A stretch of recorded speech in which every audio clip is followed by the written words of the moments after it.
অসমীয়া খিলঞ্জীয়া মানুহৰ হাতত আজি পইচা নাই। আপুনি গাঁওখনলৈ যাওক, প্ৰত্যেকে মাইক্ৰ' ফাইনেন্স ঋণৰ মাজত ডুব গৈছে।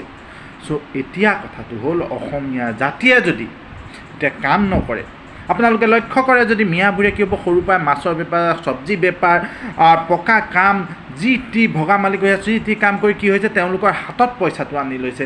আমি এজেগাৰ পৰা উঠাইছোঁ অন্য জেগালৈ যাব, কাৰণ তেওঁলোকৰ হাতত পইচা আছে, তেওঁলোকৰ হাতৰ অৰ্থনীতিটো টনকিয়াল কৰি লৈছে। আজি যদি অসমীয়া যিসকলে পঢ়া শুনাত আগবঢ়া নাই, যদি তেওঁলোকে অৰ্থনৈতিকভাৱে টনকিয়াল হ'ব নোৱাৰে, কিন্তু অনাগত সময়বোৰ আমাৰ বহুত বেয়া হৈ আছে। সেইবাবে মই বাৰে বাৰে কৈছোঁ, হেৰৌ অসমীয়া জাতি ল'ৰা কাম কৰ, পালি নেতাৰ পিছত দৌৰাটো বাদ দে, ফেচবুকত দিনে ৰাতিয়ে চোৱাখিনি বাদ দে, কাম কৰ, কাম কৰি আগবাঢ়, তেতিয়াহে আমাৰ জাতিটো অৰ্থনৈতিক টনকিয়াল হ'ব আৰু আমি জাতি হিচাপে মূৰ তুলি জীয়াই থাকিব পাৰিম। আৰু এই কাম কৰাৰ বাবে কিবা সহায় সুবিধা, কিবা উপদেশ লাগে, আমাৰ লগত যোগাযোগ কৰ। ধন্যবাদ, জয় জননী।